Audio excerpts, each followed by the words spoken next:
Sari! Pepe? Miss Venus! Si Julian. Kasama ni Dean.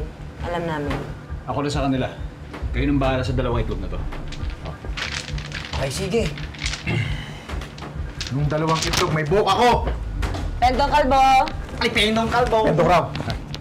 Ay, nakisali ka pa? Eh, magkakapit tayo rin eh. Peer pressure, pasensya na.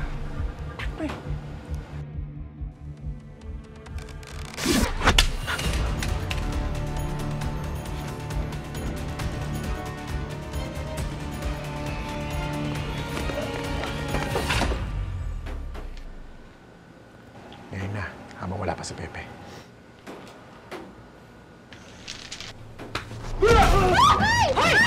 Ay, babae! Bumalik ka dito, Kalbo! Patay ako.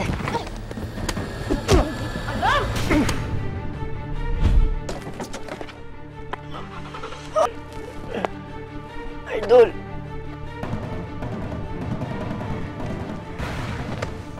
Imita ka ni Pepe!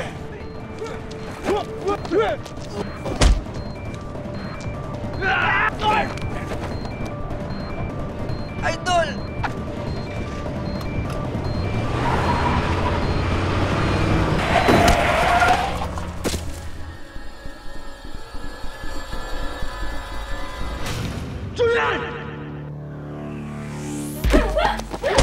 Ano masakit sa'yo? Lahat ata, Dok eh. Grabe, parang adobe yung ulo nun ah. Sumusobra na sila. Tita, anong gagawin mo? This calls for revenge. Sinaktan nila si Junjun ko. I will not forgive them.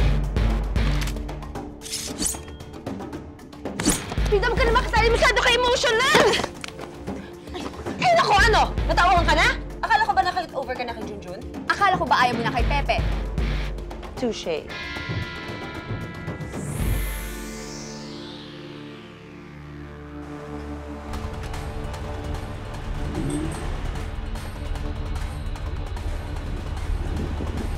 Ay!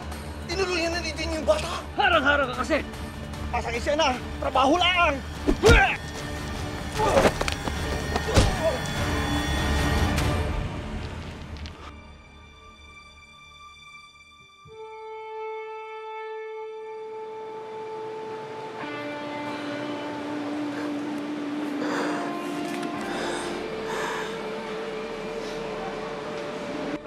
Alagaan mo sana ang kapatid mo din. You and your men. Return him to me in one piece.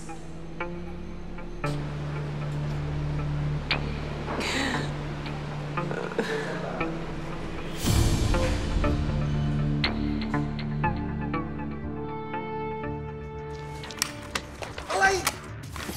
Paano pa yata ang balikan? Naku, malala na yata ito si Dane! Yeah!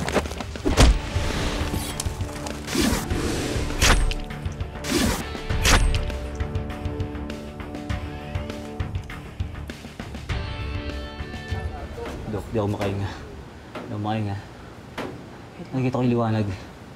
Talaga ba nasaktan ka, Junjun? O nagpapababy ka lang kay Frida? Oh, sweet naman. Totoo ba yung sinasabi ni Miss Venus, Junjun? Ha? Ba't naman nagpapababy sa'yo? Kung kay Miss Venus, pwede pa. Love triangle ba to? Imaginary love triangle. Aray. Eh, yung sa inyo ni Doktora Miss Venus, anong klaseng triangle? Right? Obtuse? Acute. Acute triangle. Kasi cute si Miss Venus eh. Eh, syempre kay Doktora din. Baby mo. Pakiramdam ko mas bagay sa inyo, equilateral triangle. Kasi mukhang equal naman yung nararamdaman ni Pepe sa inyo. Pepe? Sandali si Pepe mag-isa lang doon. Wala siyang kasama. Andun yung mga kalaban. Kung kailangan ni Pepe ng tulong, let's go. Tara na. Ha? Sakit ng headache ko. Halika. Hindi, akong bahala sa'yo. Kaya ko. Arte? Arte mo ha, pag saka ng bilis mo maglakad ha.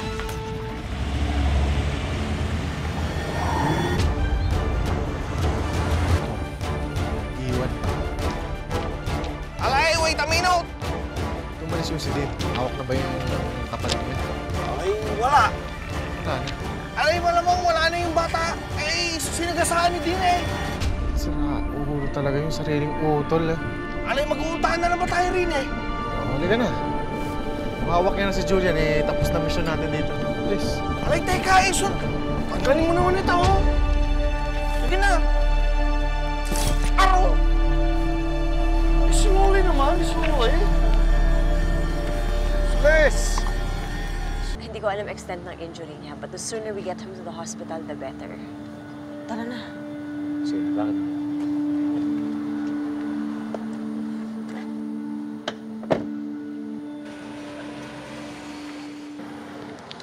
Sana dalawa ang puso ko. Jack, pasa muna tayo sa biroan na. Sorry. Ano ba nangyari maliban sa nakuha mo tong motor? Di ba obvious nakita mo nangyari kay Julian? Paano magagawa ng isang tao na isang kapatid niya? Kung kaya niyang patayin si Julian, paano pa kaya ang ibang tao? Anong inis mo? Maaaring si Tina ang pumatay sa tatay ko.